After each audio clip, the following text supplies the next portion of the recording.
Hi friends, welcome back to my channel. ಎಲ್ಲರೂ ಹೇಗಿದ್ದೀರಾ? ಚೆನ್ನಾಗಿದ್ದೀರಾ ಅಂತ ನಾನು ಅನ್ಕೊತೀನಿ. ನಾನು ಕೂಡ ತುಂಬಾ ಚೆನ್ನಾಗಿದ್ದೀನಿ. ಒಂದು ಹೊಸ ವ್ಲಾಗ್ನ ನಿಮ್ಮ ಜೊತೆ ಶೇರ್ ಮಾಡ್ತಾ ಇದ್ದೀನಿ. ಸೊ ಸಂಡೇ ಮೇ 11 ಎಲ್ಲರಿಗೂ ಗೊತ್ತಿರುತ್ತೆ, ಮದರ್ಸ್ ಡೇ, ತಾಯಂದಿರ ದಿನಾಚರಣೆ. ನನ್ನ ಕಡೆಯಿಂದ ಎಲ್ಲ ತಾಯಂದಿರಿಗೂ ಹ್ಯಾಪಿ ಮದರ್ಸ್ ಡೇ. ತಾಯಿ ಅನ್ನೋ ಒಂದು ಪದನೇ ಅದ್ಭುತವಾದ ಪದ. ತಾಯಿಗೆ ಬೆಲೆ ಕಟ್ಟೋಕ್ಕೆ ಸಾಧ್ಯನೇ ಇಲ್ಲ. ತಂದೆ ತಾಯಿ ಋಣ ತೀರ್ಸೋಕ್ಕೆ ನಮಗಂತೂ ಆಗೋದೇ ಇಲ್ಲ. ತಂದೆ ತಾಯಿದು ಒಂದೇ ಬಯಕೆ, ಮಕ್ಕಳು ಚೆನ್ನಾಗಿರಬೇಕು. ಎಲ್ಲೇ ಇದ್ದರೂ ನಮ್ಮ ಮಕ್ಕಳು ಚೆನ್ನಾಗಿರಬೇಕು. ನಮಗೆಷ್ಟೇ ಕಷ್ಟ ಇದ್ದರೂ ಮಕ್ಕಳ ಹತ್ರ ಹೇಳ್ಕೊಳ್ಳೋದು ಇಲ್ಲ, ತೋರಿಸ್ಕೊಳ್ಳೋದು ಇಲ್ಲ. ಸೊ ನಾವು ಏನು ಕೇಳ್ತೀವೋ ಎಲ್ಲವನ್ನು ತಂದೆ ತಾಯಿಗಳು ಕೊಡಿಸ್ತಾರೆ. ಸೊ ಅಂಥ ತಂದೆ ತಾಯಿಗಳು ಸಿಗೋಕ್ಕೆ ನಾವು ನಿಜವಾಗ್ಲೂ ಪುಣ್ಯ ಮಾಡಿರಬೇಕು. ತಾಯಿದು ಏನಂದರೆ ಮಕ್ಕಳು ಸರಿಯಾಗಿ ಊಟ ತಿಂದ್ರ ಅನ್ನೋದೇ ಒಂದು ದೊಡ್ಡ ಚಿಂತೆ ಆಗಿರುತ್ತೆ. ಇವಾಗ ನನಗೆ ನನ್ನ ಮಕ್ಕಳು ನಾನು ಎಷ್ಟು ಊಟನ ಕಲಿಸ್ಕೊಂಡಿರ್ತೀನೋ ಅಷ್ಟು ಊಟ ನನ್ನ ಮಕ್ಕಳು ಮಾಡಬೇಕು. ಒಂದು ಗುಕ್ಕು 2 ಗುಕ್ಕು ಅವ್ರು ಕಮ್ಮಿ ಮಾಡಿದ್ರು, ಅಯ್ಯೋ ಯಾಕೋ ನನ್ನ ಮಗು ತಿಂತಾ ಇಲ್ಲ ಅನ್ನೋ ಒಂದು ಭಾವನೆ ನನ್ನ ಮನಸ್ಸಿನಲ್ಲಿರುತ್ತೆ. ಸಮಾಧಾನವೂ ಇರೋದಿಲ್ಲ. ಅಯ್ಯೋ ಊಟ ಮಾಡಿಲ್ಲ ಅಂತ ಅನ್ನಿಸ್ತಾ ಇರುತ್ತೆ. ಆ ಕಡೆ ಕರ್ಕೊಂಡೋಗು, ಈ ಕಡೆ ಕರ್ಕೊಂಡೋಗು. ಒಟ್ಟಿನಲ್ಲಿ ಎಲ್ಲ ಮುಗಿಸಿದ್ರೆ ಒಂಥರ ಸಮಾಧಾನ, ಊಟ ಮುಗಿಸಿದ್ರೆ. ಇಲ್ಲಾಂದರೆ ಮನಸ್ಸಿಗೆ ತುಂಬಾ ಕಸಿವಿಸಿ ಅಂತ ಅನ್ನಿಸ್ತಾನೆ ಇರುತ್ತೆ.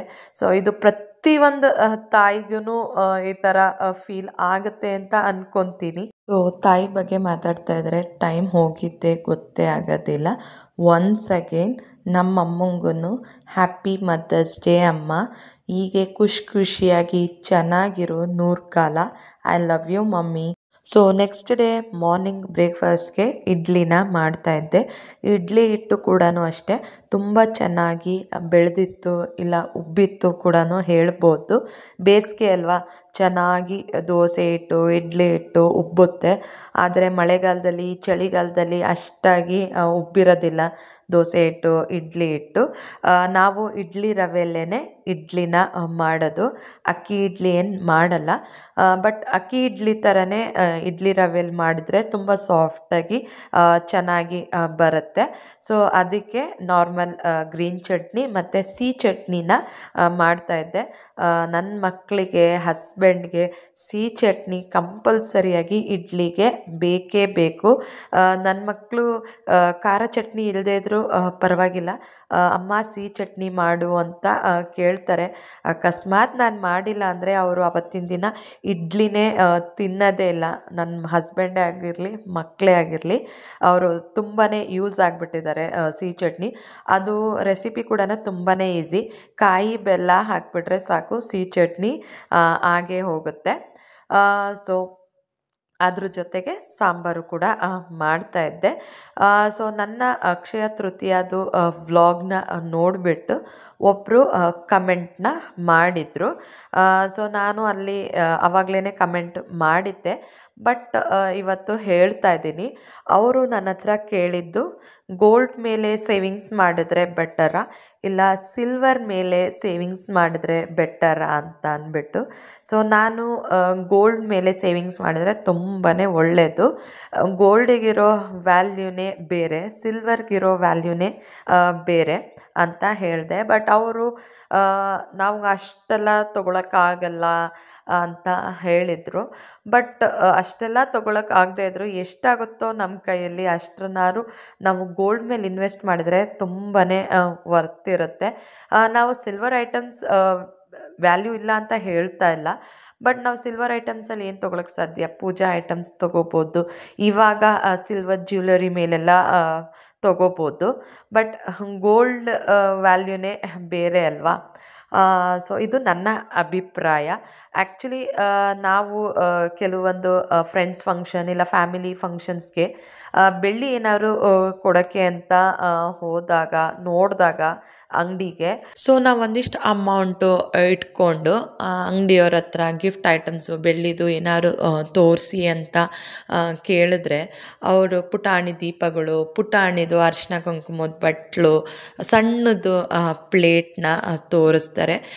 ಗಿಫ್ಟ್ ಮಾಡೋಕ್ಕೆ ಗೋಲ್ಡ್ ಎಲ್ಲ ಸಾಧ್ಯನೇ ಇಲ್ಲ, ನಮಗೆ ತೊಗೊಳ್ಳೋದೇ ಕಷ್ಟ ಇರುತ್ತೆ. ಇವಾಗಂತೂ ಚಿನ್ನದ ರೇಟು ಲಕ್ಷ ಕ್ರಾಸ್ ಆಗೋಗಿದೆ. 10 ಗ್ರಾಮ್ಸ್ಗೆ ಗಿಫ್ಟೆಲ್ಲ ಕೊಡೋಕ್ಕೆ ಸಾಧ್ಯನೇ ಇಲ್ಲ. ಸೊ ನಾವಿವಾಗ 1 ವರ್ಷಕ್ಕೆ ಇಷ್ಟು ಅಮೌಂಟು ಸೇವಿಂಗ್ಸ್ ಮಾಡಿ ಬೆಳ್ಳಿ ತೊಗೋಬೋದು, ಇಲ್ಲ ಅಂತ ಹೇಳ್ತಾ ಇಲ್ಲ.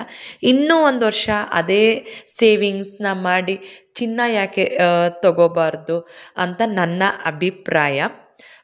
ಸೊ ನಿಮ್ಮ ಅಭಿಪ್ರಾಯ ಕೂಡ ಕಮೆಂಟ್ ಸೆಕ್ಷನಲ್ಲಿ ಕಮೆಂಟ್ ಮಾಡಿ, ಸೊ ದಟ್ ನಮಗೂ ಸತ ಯೂಸ್ಫುಲ್ ಆಗುತ್ತೆ.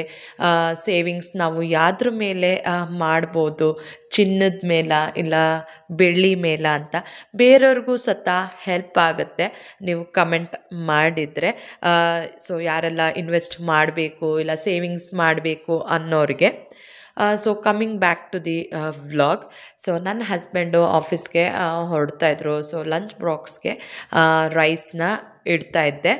ಯೂಶ್ವಲಿ ಅವರು ಆಚೆ ಕಡೆ ತಿನ್ನೋದು ತುಂಬಾ ಕಮ್ಮಿ. ಸೊ ನಾನೇ ಬಾಕ್ಸ್ನ ಪ್ರಿಪೇರ್ ಮಾಡಿ ಕಳಿಸ್ತೀನಿ. ಸೊ ಇವಾಗ ಅನ್ನಕ್ಕೆ ಇಡ್ತಾ ಇದ್ದೆ. ಸೊ ಮಕ್ಕಳು ಆಟ ಆಡ್ತಾಯಿದ್ರು, ರಜಾ ಇತ್ತು ಅಂತ. ಸೊ ನಮ್ಮ ಓನರ್ ಮಗಳು ಬಂದಿದ್ಲು, ಮೊಮ್ಮಗಳು, ಅವಳ ಜೊತೆ ಆಟ ಆಡ್ತಾಯಿದ್ರು. ಅವಳು ಸತ ಊರಿಗೆ ಹೋಗಿದ್ಲು, ಬಂದಿದ್ದು. ನನ್ನ ಮಕ್ಳಿಗೆ ಫುಲ್ ಖುಷಿ, ಆಟ ಆಡಿದ್ದು. ಊಟ ಮಾಡೋಕ್ಕೂ ಬರಲ್ಲ, ತಿಂಡಿ ತಿನ್ನೋಕ್ಕೂ ಬರಲ್ಲ, ನಾನೇ ಕರೆದು ತಿನ್ನಿಸ್ಬೇಕು ಟೈಮಿಗೆ ಹಣ್ಣು ಎಲ್ಲನೂ. ಸೊ ಇವಾಗಂತೂ ಮಕ್ಕಳಿಗೆ ಡೈಲಿ ಬೇಸಿಗೆ ಅಂತ ಅಂದ್ಬಿಟ್ಟು ಸೌತೆಕಾಯಿ, ವಾಟರ್ಮೆಲನ್ ಜ್ಯೂಸು ಅದನ್ನೆಲ್ಲ ಕೊಡ್ತಾ ಇರ್ತೀನಿ. ಸೊ ಇಡ್ಲಿ ಕೂಡ ಆಗಿತ್ತು, ಟೈಮು ಕೂಡ ಆಗಿತ್ತು, ಹೊಟ್ಟೆ ಕೂಡ ಹಸಿತಾಯಿತ್ತು. ನನ್ನ ಹಸ್ಬೆಂಡು ಮೀಟಿಂಗಲ್ಲಿದ್ದರು. ಸೊ ನಾನು ಅಷ್ಟೇ ಹಾಕ್ಕೊಂಡು ತಿನ್ನೋಣ ಅಂತ ತಿಂತಾಯಿದ್ದೆ. ಮಕ್ಕಳಿಗೆ ಬೆಳಗ್ಗೆ ಹೊತ್ತು ಅವರು ರಾಗಿ ಸರಿನೇ ತಿನ್ನೋದು. ಆಮೇಲೆ ಸ್ವಲ್ಪ 1-2-3 ಅವರ್ಸ್ ಆದಮೇಲೆ ನಾನೇನು ಮಾಡಿರ್ತೀನಲ್ಲ ಬ್ರೇಕ್ಫಾಸ್ಟು, ಅವರು ಆವಾಗ ತಿಂತಾರೆ. ಸೊ ಅದೇ ಅವ್ರಿಗೆ ಅಭ್ಯಾಸ ಆಗೋಗ್ಬಿಟ್ಟಿದೆ.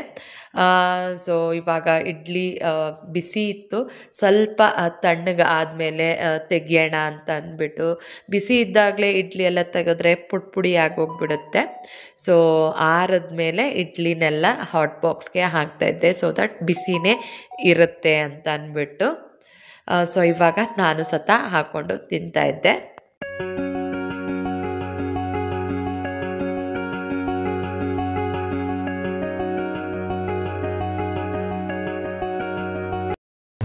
ಸೊ ಇವಾಗ ಬಿಸಿ ಇಡ್ಲಿನ ತಿನ್ನಬೇಕು. ಸೊ ಇಡ್ಲಿ ಮೇಲೆ ತುಪ್ಪ ಹಾಕ್ಕೊಂಡಿದ್ದೀನಿ.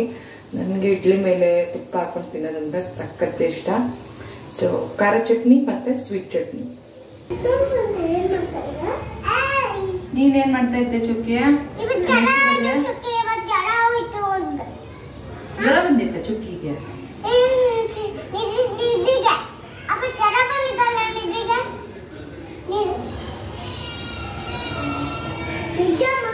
ಆಯ್ತಾ? ಮೈಸೂರು ಹೋಗಿ ಬಂದ?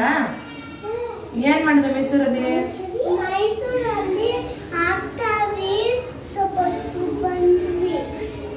ಏನೇನ್ ಆಟ ಆಡ್ದೆ?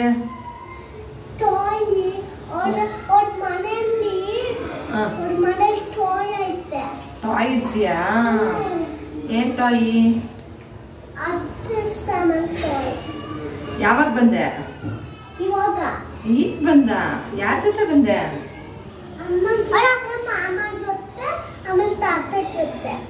ತಾತ ಮಾಮ ಎಲ್ಲ ಬಂದಿದ್ರ? ಸೊ ತಿಂಡಿ ಎಲ್ಲ ತಿಂದ ಮೇಲೆ ಮಕ್ಕಳಿಗೆ ತಲೆಗೆ ಎಣ್ಣೆನ ಹಚ್ಚುತ್ತಾ ಇದ್ದೆ. ಯೂಶ್ವಲಿ ನಾನು ಅವರಿಗೆ ಕೊಬ್ಬರಿ ಎಣ್ಣೆನೇ ಹಚ್ಚೋದು. ನಮ್ಮತ್ತೆ ಊರಿಂದನೇ ಕೊಟ್ಟು ಕಳಿಸ್ತಾರೆ ಕೊಬ್ಬರಿ ಎಣ್ಣೆ, ಹರಳೆಣ್ಣೆ ಎಲ್ಲ. ಅವರು ಎಣ್ಣೆ ಎಲ್ಲ ತೆಗಿತಾರಲ್ಲ, ಅಲ್ಲಿಂದನೇ ಮಾಡಿಸಿ ಕೊಬ್ಬರಿ ಎಣ್ಣೆ, ಹರಳೆಣ್ಣೆ ಕೊಟ್ಟು ಕಳಿಸ್ತಾರೆ. ಸೊ ನಾನು ಎಲ್ಲ ಥರದ ಎಣ್ಣೆನ ಮಿಕ್ಸ್ ಮಾಡಿ ಅದಕ್ಕೆ ದಾಸವಾಳ, ಮೆಂತ್ಯ ಹಾಕಿಬಿಟ್ಟು ರೆಡಿ ಮಾಡಿ ಇಟ್ಕೊತೀನಿ. ನಾನು ಆ ಎಣ್ಣೆನೇ ಉಪಯೋಗಿಸೋದು. ನನ್ನ ನನ್ನ ಹಸ್ಬೆಂಡು ಹರಳೆಣ್ಣೆನ ಉಪಯೋಗಿಸ್ತಾರೆ. ಯಾಕೆಂದರೆ ಅವರು ಯಾವಾಗಲೂ ಲ್ಯಾಪ್ಟಾಪ್ ಹತ್ರನೇ ಕೂತ್ಕೊಂಡಿರ್ತಾರೆ, ಕಣ್ಣೆಲ್ಲ ಉರಿಯುತ್ತೆ. ಸೊ ತಂಪಾಗುತ್ತೆ ಅಂತ ಅಂದ್ಬಿಟ್ಟು ತಲೆಗೆ ಹರಳೆಣ್ಣೆನೇ ಅವರು ಹಚ್ಕೊಳ್ಳೋದು. ಸೊ ನಾನು ಮಾಡೋ ಎಣ್ಣೆ ಮುಗ್ದೋಗ್ಬಿಟ್ಟಿದೆ. ಸೊ ಮಾಡಬೇಕು, ಸ್ವಲ್ಪ ಬ್ಯುಸಿ ಇದ್ದೆ, ಊರಿಗೆ ಬೇರೆ ಹೋಗಬೇಕು. ಊರಿಂದ ಬಂದ ಮೇಲೆ ಮಾಡಿಟ್ಕೊತೀನಿ ಆ ಎಣ್ಣೆನ. ಆಟಾಡ್ತಾರೆ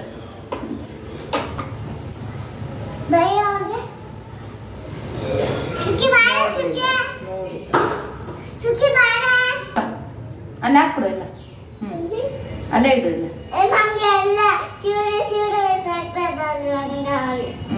ಆಟಾಡು.